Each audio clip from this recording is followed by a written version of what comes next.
नमस्कार, सरिताज रेसिपीमध्ये तुमचं सगळ्यांचं स्वागत आहे। आज आपण उकडीचे मोदक बनवणार आहोत। त्यासाठी मी इथे कोणत्या पिठाचा वापर केलेला आहे आणि मोल्डमध्ये हे कशा प्रकारे बनवलेले आहे त्याची डिटेल्स रेसिपी मी यात सांगितलेली आहे, तर व्हिडिओ नक्की पूर्ण बघा। मी इथे उकडीचे मोदक बनवण्यासाठी रेडीमेड पिठाचा वापर केलेला आहे। तुम्ही इथे सुवासिक तांदूळ किंवा मग आंबेमोहोर तांदूळाचाही वापर करून त्याची पिठी तयार करू शकतात। आता मी इथे तांदूळाच्या पिठाची उकड काढून घेणार आहे। त्यासाठी लागणारे साहित्य इथे मी 1.5 कप तांदूळाचं पीठ घेतलेलं आहे, चवीपुरता मीठ, अर्धा कप दूध, 1 कप पाणी आणि थोडेसे तूप घेतलेलं आहे। इथे तुम्ही पूर्ण पाणी किंवा दुधाचाही वापर करू शकतात। इथे मी एक कुकर गॅसवर ठेवून घेतलेला आहे। त्यात आता पाणी आणि दूध आपण घालून घेणार आहोत आणि त्यांना छान असे उकळी येऊ देणार आहोत।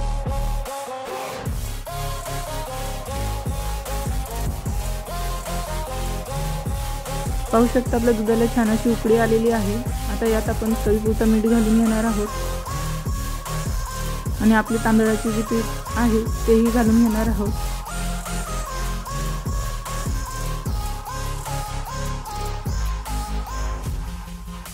आता या पिठाला आपल्याला व्यवस्थित एकजीव करून घ्यायचं आहे।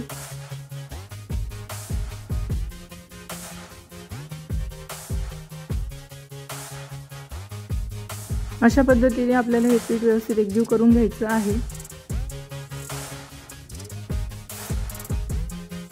20 ते 22 मिनिटांसाठी वाफवून घ्यायचं आहे।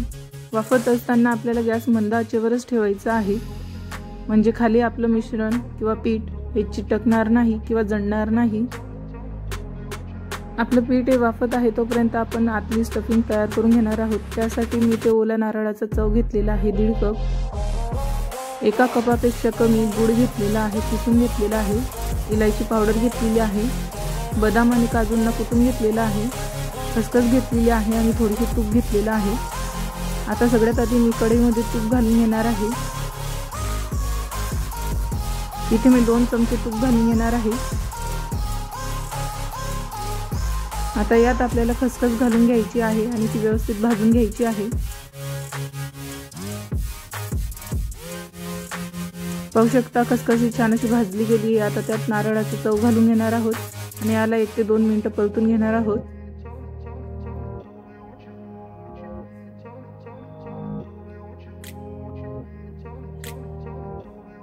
नारळाचं चव ही छान असं भाजला गेलेलं आहे। आता यात आपण किसून घेतलेला गुळ घालून घेणार आहोत। आता आपल्याला गुळ विरघळेपर्यंत याला भाजून घ्यायचं आहे।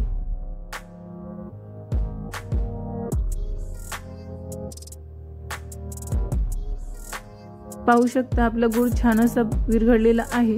आता यात आपण विलायची पावडर घालून घेणार आहोत, कुटून घेतलेले ड्रायफ्रूट घालून घेणार आहोत आणि याला परत एकजीव करून घेणार आहोत। 1 ते 2 मिनिटं आपल्याला आता परतून घ्यायचं आहे आणि हे मिश्रण गार व्हायला ठेवून द्यायचं आहे। पाहू शकता इकडे आपलं पीठ छान असं वाफलेलं आहे। आता आपण याला एका ताटामध्ये किंवा परातीत काढून घ्यायचं आहे। आता हे पीठ खूप जास्त गरम असल्यामुळे मी इथे मॅशरच्या साहाय्याने याला मिक्स करून घेणार आहे। हे पीठ थोडंसं गार होईपर्यंत आपल्याला मॅशरच्या साहाय्याने अशा पद्धतीने हे पीठ मिक्स करून घ्यायचं आहे।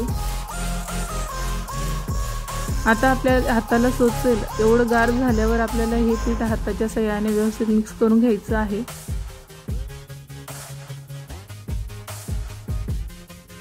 पाहू शकता अशा पद्धतीने आपल्याला हे पीठ सोडून घ्यायचं आहे। तळ हाताच्या साहाय्याने आपल्याला हे पीठ व्यवस्थित मिक्स करून घ्यायचं आहे, म्हणजे ते पीठ छान असं नरम होतं। आता मी ते वाटीमध्ये थोडंसं तूप घेतलेलं आहे आणि इथे एक मोदकाचा साचा घेतलेला आहे, त्यामध्ये आतमध्ये आपल्याला तूप लावून घ्यायचं आहे। आता मी पिठातून थोडासा गोळा तोडून घेणार आहे, त्याला हातावर व्यवस्थित चोळून घ्यायचं आहे आणि तो आपल्याला साच्यामध्ये घालून बोटांच्या साहाय्याने व्यवस्थित पसरून घ्यायचं आहे।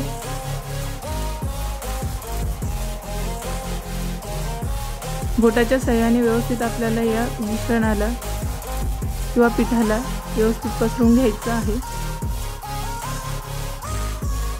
पाहू शकता अशा पद्धतीने आपण या पिठाला व्यवस्थित पसरून घेतलेलं आहे।